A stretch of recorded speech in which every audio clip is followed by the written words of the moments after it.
Spider-Man and the X-Men team up to stop a decades-long plan between two of their greatest enemies in the X-Men and Spider-Man crossover.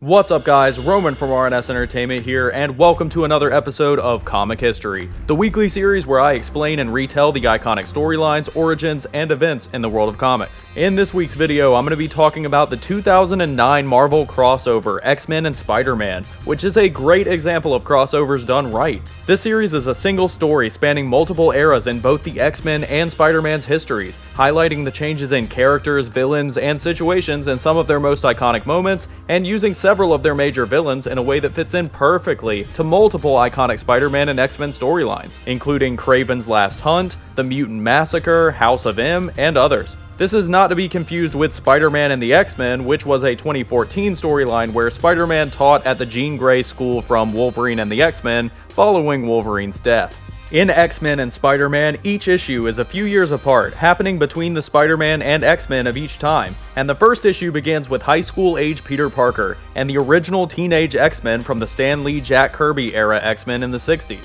featuring Scott Summers aka Cyclops, Angel, Beast before he was blue and furry, Iceman, and Jean Grey aka Marvel Girl. Our story begins with the X-Men watching a broadcast of their attempt to get a rampaging Hulk out of the city, with the media spinning it like they were the menaces who started the Hulk's rampage in the first place, when it was actually the military. The show gets even more biased and unfair when they bring on their special guest, J. Jonah Jameson, who was replacing their original invited guest Charles Xavier, who had to cancel due to an illness resulting from events happening in the X-Men book at the time. The X-Men watch as Jameson ramps up the anti-mutant sentiment, saying that each of them had the power of a dangerous weapon and should be put under some sort of registration act. Spider-Man catches the same broadcast, thinking to himself that while the X-Men had seemed okay to him the few times he had met them, he was just glad to not be the center of the media attention, and especially JJ's hate for once. Peter is much more concerned with what's going on in his personal life, i.e. dating Gwen Stacy, and juggling making time for her with being Spider-Man, trying to figure out if he should tell her about his secret identity, but knowing that other than putting her in potential danger,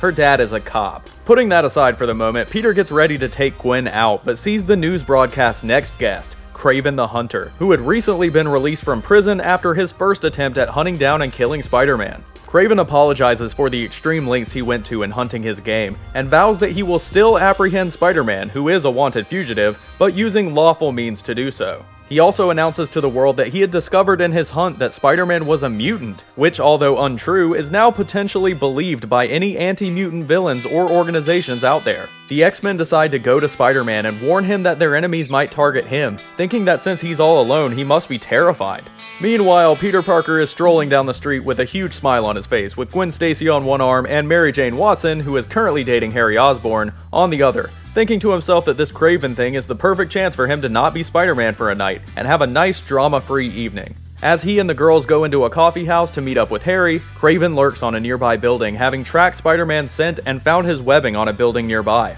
The X-Men in civilian clothes come looking for Spider-Man, finding the coffee house by using Jean's mental powers, though in a room full of people, she's unable to figure out exactly which one is Spider-Man until she gets close enough. While Peter and Harry Osborn get into an argument over Peter walking in with Mary Jane on his arm, Flash Thompson, who is about to get deployed in the army, spots Jean Grey across the room and goes to ask her for a dance, pissing off Cyclops, who gets up to fight. Jean uses her telepathy to tell Scott that dancing may be the best way for her to move around the room and get close enough to find Spider-Man, and Angel takes Beast and Iceman to go hit on Mary Jane and Gwen Stacy in a kind of retaliation. MJ and Gwen Stacy leave their arguing boyfriends, who are so busy fighting that they don't even notice, to dance with Iceman and Beast, leaving Angel, who had flaunted his money like a douche, out of luck. Peter and Harry finally notice what's happening, and Cyclops goes to beat the hell out of Flash for touching Jean, as both groups start to collide in a big confrontation on the dance floor. Suddenly, Kraven shows up and yells for Spider-Man, grabbing and threatening a hostage while Peter ducks into the bathroom to get suited up to stop him. Scott tells Jean to use her mental powers to force everyone in the room to not be able to look at them for long enough for them to suit up, and they confront Kraven as the X-Men. Kraven, knowing that the X-Men were likely to contact Spider-Man after his announcement, calls in his temporary ally, the Blob, who is actually a fairly powerful solo villain to the original X-Men team. Spider-Man webs Blob in the face and tells the X-Men that they have to take this fight outside, side, with Cyclops agreeing and blasting Blob through the wall with an optic blast. Kraven knocks Jean Grey out with Ebola, and as Iceman tries to make an ice shield around her, Kraven blasts him with a weapon on his suit,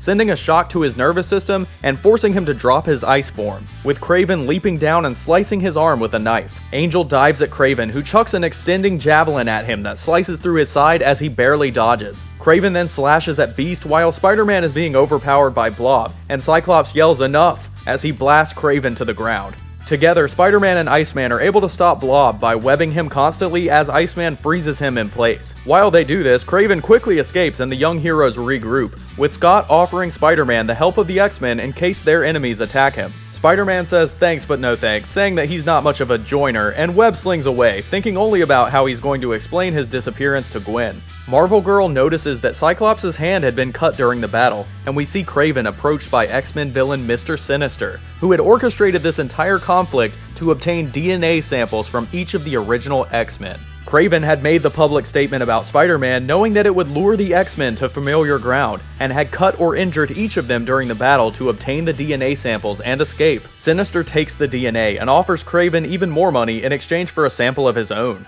Part 2 takes us several years later to the Spider-Man and X-Men comics taking place in the late 80s, immediately following the Mutant Massacre in 1986 and the iconic Kraven's Last Hunt in 87. In Kraven's Last Hunt, which I will cover in a future episode, Kraven had killed Spider-Man and buried him for 2 weeks as he took his place as Spider-Man, donning the cloth black costume Spider-Man continued to wear following his separation from the symbiote in the origin of Venom, and crazily trying to be Spider-Man until Peter rose from his drug-induced coma and dug himself out of the grave, having one last confrontation with Kraven before the insane Hunter committed suicide. Afterwards, Spider-Man goes through Kraven's house to make sure he didn't have anything that could reveal his identity, finding nothing on himself but several files on the original X-Men from the original team-up with Sinister. Spider-Man goes to the X-Mansion, finding an entirely new team of X-Men including Wolverine, Storm, Rogue, and Dazzler, who were dealing with the recent fallout from the Mutant Massacre, where the sewer-dwelling Morlocks had been decimated by the Marauders, a team of mutant villains hired by Sinister. Spider-Man tells the new group of X-Men about the fight with Kraven and Blob, and even when he shows them the files, the X-Men try to blow him off and get him out of the door so that they can continue dealing with their current problem. But when Spider-Man name-drops Sinister on his way out, Wolverine stops him and they begin to actually listen, as they had heard the Marauders refer to their boss by that name. Spider-Man and the X-Men go to the last place Kraven had met with Sinister,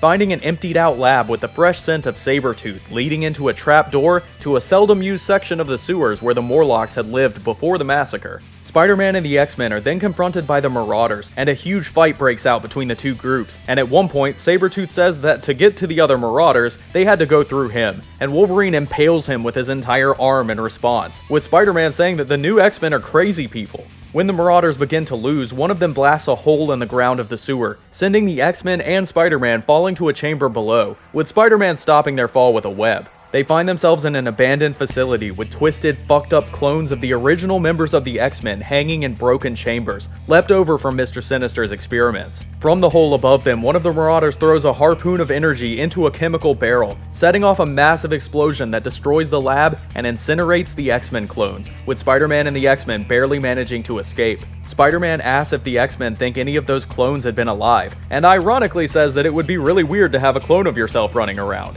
Ah, hindsight.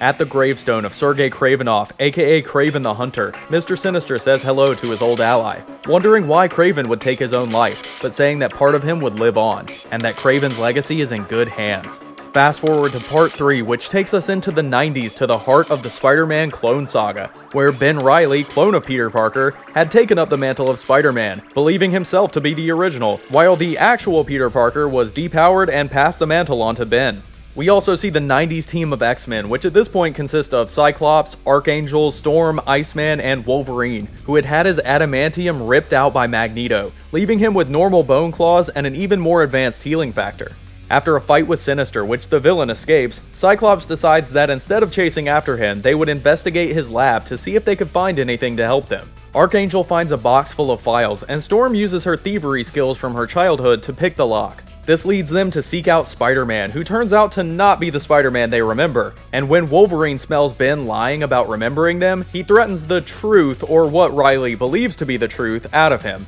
that the Peter Parker they knew was a clone, and he was the only Spider-Man left. The X-Men tell Spider-Man that the files they had found in Sinister's lab referred to notes that were traded between him and Miles Warren, aka the Jackal, who had been responsible for all of the Spider clones in the past, including Ben Reilly. Having dealt with the Jackal all his life, Reilly isn't as disturbed by him working with Sinister as he is with Sinister's current plans, to obtain a genetic sample from Carnage, to use to stabilize and enhance his clones with the symbiote's power. Spider-Man leads the X-Men to the Ravencroft Institute, the mental asylum for supervillains that Carnage is currently held in. Sinister mentally controls the entire staff to go stand in the cafeteria out of his way and approaches Carnage, who immediately tries to kill him but is stopped by Sinister's powers. Sinister tells Carnage that if he gives him a sample of the symbiote, he'll help Carnage get free and leave him to eat all of the doctors, who are conveniently already in the cafeteria. Carnage agrees and snips off a piece of the symbiote, and the two villains are confronted by Spider-Man and the X-Men, breaking out into an epic fight. Wolverine tries to slash at Carnage with his bone claws, but Carnage is not impressed at all and literally bites through them, while the rest of the X-Men and Spider-Man try to fight Sinister. Sinister becomes enraged and tries to fight his way into the minds of the X-Men, who use their training from Professor Xavier to defend themselves, while Spider-Man decides instead to let Sinister inside of his thoughts. Repulsed by how painful and shitty Ben Reilly's life and memories are, he calls him a mockery of life and smacks him away, leaping out of the building and leaving Carnage to fight the heroes alone. Iceman freezes Carnage into an ice block, which holds him long enough for Archangel to reprogram his cell and lock him back inside Ravencroft. Meanwhile, Sinister returns to one of his labs, distilling the sample of the Carnage symbiote down to a point where it no longer has any sentience or life, but retains its genetic adaptability, allowing his project to far surpass the abilities of the original, speaking to it and saying that little do the X-Men know that it may one day be mutant kind's only hope of survival. Part 4 takes place during the 2000s after the 2005 crossover event House of M, which resulted in the Scarlet Witch depowering and removing the X gene from the vast majority of mutants on the planet, which would go on to be referred to as M-Day. The issue starts out with a mutant named Joe Bugs, a member of the Morlocks, who didn't lose his powers, trying to protect his now depowered friend. The two are chased down and Bugs is brutally and efficiently murdered by Sinister's final experiment, the culmination of years of planning, a clone of Kraven the Hunter improved by both the DNA of the original X-Men and the distilled essence of the Carnage symbiote, creating the ultimate mutant hunter. The Kraven clone leaves the depowered Morlock alive, who then goes to the X-Men and informs them of what had happened. The X-Men then have Wolverine, who at this point has had many crossovers with Spider-Man, contact him for his experience fighting Kraven. And after narrowing down the chances of one of Kraven's family members doing it in his name, Spider-Man and Cyclops reminisce about the first time they fought Kraven and Blob all those years ago, and how different things have become since then. As they talk about it, they realize that Sinister's plan back then was to clone the original X-Men, and when they realize that this Kraven was another Sinister clone, the power to the X-Mansion is cut, and the lights go out as the Kraven clone leaps at them, not triggering Spider-Man's spider sense or able to be sensed by Wolverine's enhanced senses, stabbing a knife into Wolverine's throat. Colossus faces off with the Hunter, and he drives a vibranium blade into Colossus' shoulder, piercing his metal skin and forcing him to revert to normal. Spider-Man asks the clone if he was made by Sinister, and we see his memories of being born to Sinister telling him he was not Kraven the Hunter, but his ultimate experiment, the Mutant Hunter, which he would use to obtain genetic samples from all of the remaining mutants on Earth to ensure the survival of their race. The Kraven clone names himself Zraven, and when Nightcrawler decides to attempt to disorient him with multiple teleportations, he cuts Kurt with a knife unfazed, and Cyclops realizes that Zraven has all of the abilities of the original X-Men, and had used Beast's stamina to withstand the teleportation. Zraven uses Iceman's powers to freeze Spider-Man, Wolverine, and Kitty Pryde, while he fires optic blasts at Colossus, with Cyclops firing back at him saying that he may have cloned powers, but Cyclops is the real thing.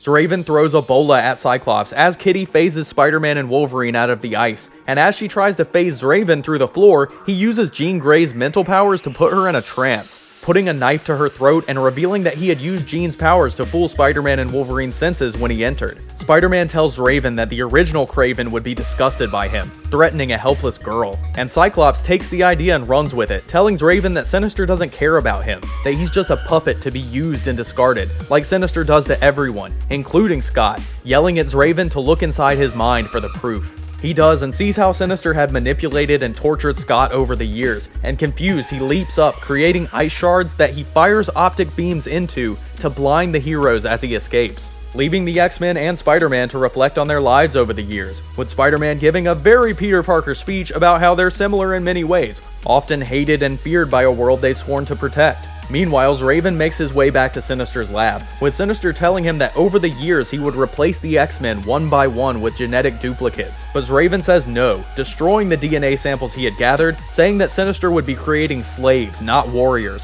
attacking his creator, yelling that he is not a slave. Sinister's lab is destroyed in the ensuing chaos, and Spider-Man finishes up his speech, saying that at what they do, the X-Men and Spider-Man are the best there is. Wolverine grins and tells Spider-Man he botched his line, and Spider-Man says that Wolverine just can't let a guy have a moment, could he? And that wraps up X-Men and Spider-Man, an epic crossover between my two favorite superheroes and teams in the Marvel Universe, which spans multiple eras of both, highlighting each generation and incarnation of the characters and teams, and fitting in perfectly around all of their major events. I love the way each issue takes place in a different decade in comics, but yet tells a singular story that fits perfectly within continuity and actually accentuates a lot of the major conflicts and stories the X-Men and Spider-Man have had. As someone who is a huge fan of both the X-Men and Spider-Man, this is a must-read, and I cannot recommend it enough. If you enjoyed this video, make sure to give it a thumbs up, subscribe to my channel, and leave me a comment letting me know what your favorite era of the X-Men and/or Spider-Man is. If you want to see more awesome stories like this, check out the Spider-Man Symbiotes History playlist, the X-Men History playlist, or the Comic History playlist, which has all of the episodes I've done so far. Also, if you would like to commission an episode, you can do so for any story you want by donating to our Patreon at patreon.com/RNS Entertainment Channel. Anyway, that's it for today, guys, and I'll see you all next time.